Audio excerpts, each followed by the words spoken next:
Welcome to Another Path. We're very fortunate to have Dr. Paul Emmerling from Miller and Clark Animal Hospital in Harrison, who has helped so many people with their pets. I am overjoyed to have you, Dr. Emmerling, today because the life and care of animals is a strong passion of mine. And I hope that by the end of our conversation, you will feel the same way too. Thank you so much for joining us today. Can you please share with us your thoughts with our viewers on the benefits of interacting with pets and other animals? Well, sure. Well, first I'd like to say thank you, Carolyn, to inviting me to your show. As you know, I've dedicated my life to care of animals and conversely to their owners as well. And so animals have such a deep-rooted role in our lives. Absolutely.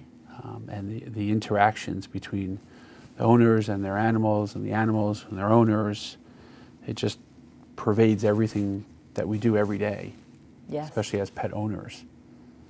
You know, the stories that I've accumulated over the 20-plus years in practice are just amazing of things that have happened and interactions that people have shared with me. That's beautiful. How would you describe the practice that you do in your veterinarian hospital? So our practice is pretty much a small animal practice. I'd say our patient population is dogs and cats, 90+%. We are now starting to see a lot of rabbits and guinea pigs and ferrets and Oh, wow. chinchillas and all the little furry creatures. Right, right. One of our veterinarians is really has a keen interest in those. So we're seeing a lot more of those come through the doors these days. Well, that's wonderful. Wonderful. So she specializes in more of the wilder animals, I guess. Yeah, you know, he's got a special interest in them. He doesn't have any advanced training in terms of formal residencies, but he really enjoys them. He has them at home as pets, and he's taken a lot of classes and Oh, wow. you know, further his education. And you know, we now have a lot of specialized equipment for them, and Well, that's fantastic. really does some great work. That's fantastic. Yeah. You know, we last spoke about, I don't know, a month ago, and you were telling me something very interesting that I didn't know that you had been involved in with a company of some sort where you were training dogs to become service dogs for very special reasons. And I just wanted to know if you could elaborate a little bit on that. Sure. Yeah. For a time, I was involved with an organization that bred and trained therapy dogs. And there were a couple of really interesting things about them. One was that we bred our own dogs, which was interesting. We could really control the breeding. And one of the advantages to that was, for example, when we started training dogs for soldiers returning from the Middle East, predominantly, Oh, yes. we would breed the golden retrievers with larger breed dogs like Great Danes to get a taller, more sturdy dog, because a lot of these soldiers that would have physical disabilities, Yes. they would use the dog as a balance or to lean on. So Makes you needed sense. a Yeah. taller dog, a Right, stronger right. dog. Of course. So that was pretty interesting. But one of the big things that was a core premise of this organization was all the dogs were trained by kids who lived in residential school settings. Schools that were geared for kids that had, you know, at-risk attributes. Kids who may have had criminal backgrounds or behavior problem backgrounds. Interesting. And lived at certain schools around Westchester and Long Island and Connecticut. Oh, wow. And what a wonderful opportunity. It was great. It was really great. And what was really interesting was to see the growth in the kids when they were interacting with the dogs.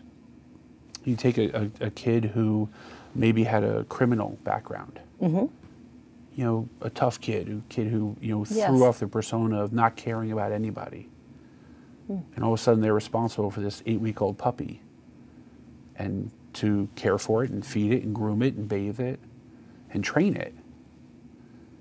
And all of a sudden that kid is now loving something and getting love back, which they may not have ever had in their life or their home life. You know, that just makes me curious. Do you think that both pets and humans help one another to have a better quality of life and a longevity of life that would otherwise not be possible? I think absolutely. I mean, I know my own dogs, you know, they know when I'm not feeling good, or if one of the people in my family, my kids, are upset or sick, and they'll come to you. You know, I'm sure you've had that experience. Oh, yes, yeah. And what else was also really mysterious kind of to me is my journey with animals began with them coming to me. I didn't go looking for them. They just sort of sensed something about me. And sure. In this journey, that's always, it seems to be the case that, and that's how and all animals actually, not just cats, but, and you know, you've been so helpful for me with over the years when I brought my pets, when they've been either sick or, you know, they needed a continuum of care. And it's just been such a blessing because having this guidance, not only in terms of the medicines that may be used or sub-Q fluids, or, you know, if the cat is elderly or if a dog or animal is elderly, what to do and how to keep them comfortable. These things were so helpful to me. Yeah. It really is. It's, you know, it's involved with how we manage the animals, even in the office, in the hospital, and how we interact with them. We're actually in the process of building a new edition. Really? Which is going to have a whole, there's a movement in veterinary medicine called the fear-free movement. And it's learning how to manage the animals in the environment so that they're less fearful, less anxious, because their owners are usually anxious when the pets are anxious. Of course, yes. And one of the challenges, for example, people who own cats, is getting cats into the office for regular checkups. Right, without panicking in the car or whatever. Without panicking, yeah. You know, it can be can ruin their day, and it can ruin their owner's day because the owners get just as upset. You know, and so you know, I remember I remember one time when you introduced me to that. They were the diffusers or the plug-ins that gave off a hormone that was actually, was it from the mother's milk or something? Yeah, it's a synthetic pheromone that is hormones or secreted by pregnant cats and pregnant dogs. So there's a feline and a canine pheromone. Okay, right. So that when they deliver their puppies or their kittens, the mothers emit this pheromone. Interesting. Which keeps the newborns calm, or lets them nurse and have a very relaxed entry into the world. And so this pheromone has been synthesized, and we now have these diffusers that are plugged into our feline exam rooms, and the canine ones are plugged into our canine exam rooms. So when the animals come in, they have a little bit of that ease of anxiety. That's wonderful. When they're in a stressful situation like being in the office. Yeah, I had used that with one of my cats who was, you know, having difficulty with that anxiousness and so forth. So yeah, it works. It really does work. Yeah, it does work. Yeah. I was going to tell you a story. I love We were stories. talking last month about sort of this interaction with animals and people, and you know, and I was going to relay a story that my wife experienced, which dealt with not your typical animals that you would think would interact with people. But after her mother passed, her sisters and her gathered at the shore in Connecticut to scatter the ashes on the beach. And just as they released their ashes, a whole flock, I guess you call it a flock of butterflies, came by and sort of floated out over the water. And to this day now, when we have something going on, either something special, or if my wife is experiencing, you know, maybe a down day or a stressful episode, there are butterflies around her.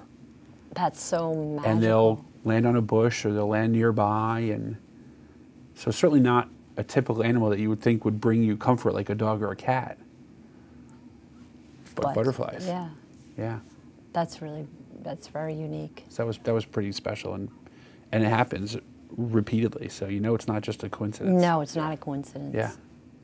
I've had some similar encounters with animals, like one of my very special cats that I brought back from Greece, probably about, what was before 9/11. I was sitting, at the bottom of the steps of one of these, tourist sites, and I was very tired and resting, and out of nowhere from the water comes this little one-eyed kitty cat, all soaking wet, and just decides to come and sit on my lap. Now this cat was completely wild, and it was just living on its own and trying to eat the fish in the water. Right. But I kept running into this cat in the island of Naxos in Greece, and I would give little scraps of food and whatnot, and then we had to get on a boat to go to another island, the island of Mykonos. So I couldn't leave her behind. So we got on the boat, and the boat was we had to dock because of a storm. So I had to sneak the cat into the hotel, and we finally made it to Mykonos, and I brought her home, and it was just smooth sailing straight through the airport home. Yeah, it's a great story. And it's great. I have clients who've picked up dogs and cats on their travels, and strays and such. yes. I had on my honeymoon. We were in St. Lucia, and when we came out the first morning, there was a dog sitting right on our chair in front of our little hotel room. Yeah, I kind of hung around the whole week. Same dog. It was just sort of interesting. It's very interesting, yeah. Yeah. And one of the things that I noticed, like some of the outdoor cats that I've rescued that live on my street, I could be out all day long or whatever doing my work and what I have to get done, and somehow they just know before I've even gotten home that I'm coming home, and they're just sitting there waiting for me because they sense that I'm on my way home. It's just this very, very interesting. Well, that sense is so important because it serves some real benefits for people. I mean, that's where therapy dogs come into play for not just emotional or physical issues, but people that have epilepsy. Right. That's true. There are dogs that know the seizure's coming before it actually hits, and they get the person to sit or lie down, and they actually will typically lay across their lap so that the person doesn't fall. They get them to lay down and stay down. Seizure comes, then it passes before they'll let them stand up. So that that sixth sense. That sixth sense, yeah. That sensory that they have, they know when something's wrong. They but know they when can something's wrong. They really do. help. So it's amazing. It is. Yeah, it really is. It's amazing. One of the things that I also find is the interaction that people have with their pets, and I see this with my clients who experience a hardship in their own life, either the loss of a spouse or a physical condition or emotional that keeps them maybe withdrawn or has them withdraw from normal life. Right. And they're not interacting with friends, they're not interacting with family. But when they have a pet, yes, especially a dog who has to be walked, has to be taken out. It's a lot of work, yeah. It's a lot of work, but it gets them back out in life.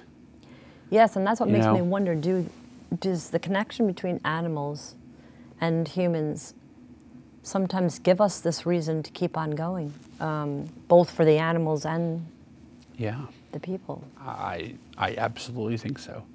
I've had many clients live into their 90s, as a single person once the spouse passes, or if they're divorced, or if they're never married, and they live for their pets. Yes. And they're so emotionally bonded. They are a unit, the two of them, or three or four. Right, right. If there's multiple animals, and they are codependent. Yes, yes. Yeah, I absolutely think that helps their longevity and their quality, not just number of years, but the quality of those years. And because in their unconditional love, I think it's so, they can be so funny sometimes because they just appreciate every little thing that you do for them, and they just keep on loving you. Yeah. Yeah. Well, that's what's no so judgment, special. No judgment, unconditional love, right? Yeah. And respect, and true. It's really therapeutic to go home and just play with your dog, play with your cat, your rabbit, your bird, Yes, your whatever, yes. your snake, whatever your Whatever thing your is. thing is, right. Yeah. It really helps. You know, some of my clients have started using their dogs for therapy in, you know, hospitals is a common one. Oh, of course, For detecting you know, cancer. detecting cancer, Right. emotional support, you know, to Sure. people heal quicker when they're Exactly. happy. That's so true. You know, they maybe they can't see their dog because they're recovering from some procedure, That but they they've can see been somebody through. else's dog. And one of the other things that these are sort of morphed into over the past few years are dogs that are going to schools, particularly colleges, during finals. I know I have patients who go to Westchester Community College, and I think Manhattanville as well. And they're allowed in the Yes. library and the student union during finals weeks. Well, listen to this one. My sister has a daughter who is in college, and her doctor wrote her a note that her pet rabbit could be her service animal, and Okay. she was allowed to have this animal every day with her, you know, at school all through college. It's great. Makes a big difference. One of the things too, I was wondering what you thought about in terms of, you know, the risk that one takes to love an animal so much and be loved by them, that of course it's inevitable that one day, you know, Yeah. we're going to lose that animal that we love. Do you have any thoughts on, you know, that grieving process and how people cope with that? Well, that's, you know, I think that's obviously the single most difficult part of having a pet. And, you know, being a veterinarian and dealing with that on a very regular basis. Yes. And dealing with it as a pet owner, you know, having lost my own pets, so I know both sides of this Yes, spectrum. yes. You know, it's really hard. It's really hard. I think that a lot of people equate it to losing a child, I think so too. because you have this living being that does not fend for itself, that relies on you for everything, can't talk to you, No. so you've been interpreting its every move and emotion for its entire life, which is what we do with babies and children before they can speak. And it's very traumatic. I mean, there are, you know, I think there's as many ways to handle that as you could think of. There are support groups out there for people now, pet loss support groups. Oh, that's wonderful. People utilize those. People jump right back in and get another pet. Some people never get another pet. You know, some people go to working in shelters and volunteering time to sort of get their fix. You know, some people. I have a client who's now taking care of her grand dog. Her dog passed. Her daughter has one, and she just decided that was where she was going to put her efforts. Well, like, what are some of the things that you can think of that are helpful in caring for aging pets? That you know that they're not ready to be put down, obviously, and you're wanting to give them that is best to keep them comfortable. What do you think about that? Well, I think that's a really good question, and that's becoming very popular because just as the human population is living longer, Right. so are our So pets. are pets, right? You know, we've got great medicine, quality medicine, and surgical techniques and interventional things that pretty much everything that's available to a person is available to an animal. So all these animals are living longer lifespans. I think that there are a few key factors. I think that one of them is having a really good relationship with your veterinarian.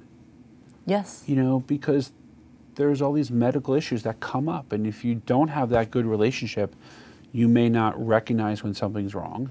That's very true. You may not intervene soon enough, because an older pet, just like an older person, can get very sick very quickly, can take them much longer to recover. So certainly early detection, early intervention for simple things Like and avoid it hypertension or whatever it might be. Yeah, exactly. Or, You know, I mean, you know, you hear about hyperthyroidism or... You know, the common cold that turns into pneumonia. Oh, yes, yes. Same thing can happen in an animal. You know, if a dog gets kennel cough when it's 5, it may be fine in a week. But if it's 15 and it gets kennel cough, it can end up with pneumonia.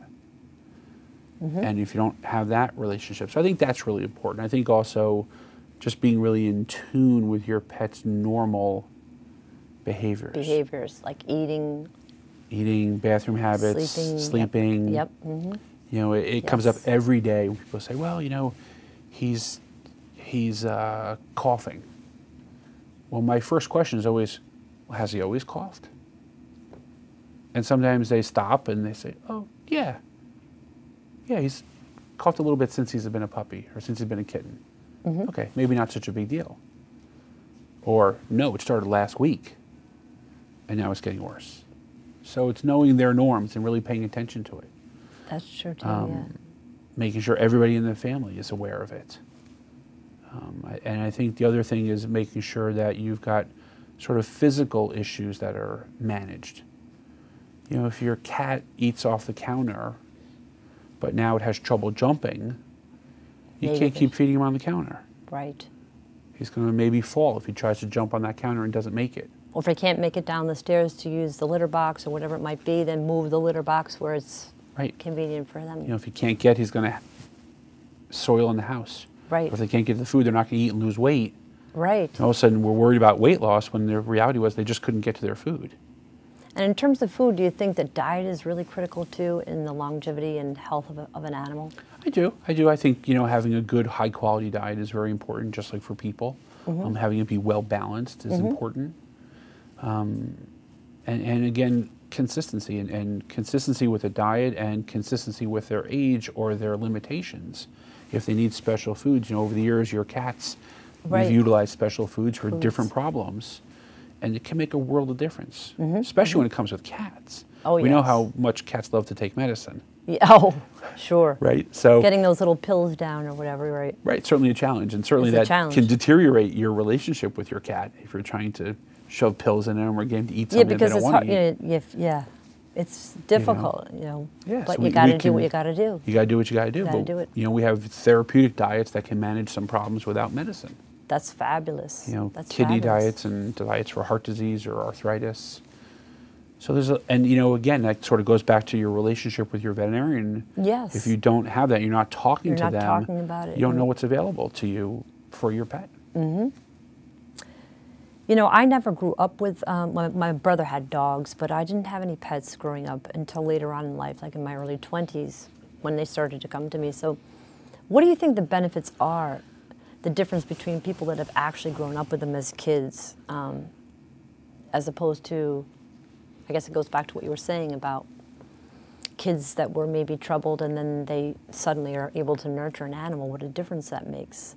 Yeah, I mean, you know, I grew up with animals, you know, dogs, and I had pet rabbits and stuff, and my kids have obviously always grown up with animals, and I couldn't imagine not growing up with an animal. I couldn't imagine a kid without a dog or a cat or a fish or a whatever it might be. I mean, I think that there's practical things that happen from living with an animal. Is, you know, kids learn responsibility. There's some consequences. You know, you didn't walk the dog and the dog had an accident. They learn, I better walk the dog next time. And maybe even compassionate communication, because even though, you know, because, you know, we talk to our dogs and cats in different little voices, and, you know, that communication is something very special too. Yeah, I mean, you know. To build compassion. Compassion, pets bring out other things in people, and kids included. You'll see kids that won't speak in public or have a stutter. Yes. When they read to their pet, there's no stutter. There's no stutter. They're outgoing. So, I mean, pets are, I mean, there's all kinds of physical benefits of reduced allergies, and I'm not a physician, I'm not going to get into all that. But it's been out there, it's very well documented how good they are for kids' physical health, but their emotional, their development is just wonderful. And, you know, look, you know, that's how we get future veterinarians. Exactly. For kids who love animals, so we need that. And I had a very unique situation where I was just blessed to be able to live with a relative, an older relative that was very dear to me, and she did not like cats, dogs, or animals or anything. But when I came to move in with her and help her through her medical issues, she just fell in love with this cat, Marty, who you know. Oh, yeah. And in the end of stage life, you know, when she was just so attached to this cat that it was also giving her a reason to live. And I just thought it was just remarkable how someone who really had no interest and almost was, you know, turned off by animals, just embraced it fully. Yeah. It was just kind of like so beautiful to see that. Yeah, that's really nice. We'll see people who, you know, maybe get a family pet. Maybe one spouse isn't quite on board. Right, right. You know, and over time, they end up being the one to bring the pet in. And invariably, you know, they become so attached, and they may not have even realized how attached they've actually been. And a lot of times, that moment hits when that pet's near the end of their life. And that one spouse who originally wasn't on board, right, is now so crying true. as much as everybody Crying else. as everyone, yes. And they just say, "Oh my gosh, I can't believe how much I've come to love this dog, cat, rabbit, whatever." It's amazing. They wind their way into your heart. They wind their way into your heart. That's Right. a beautiful way of saying it. Yeah.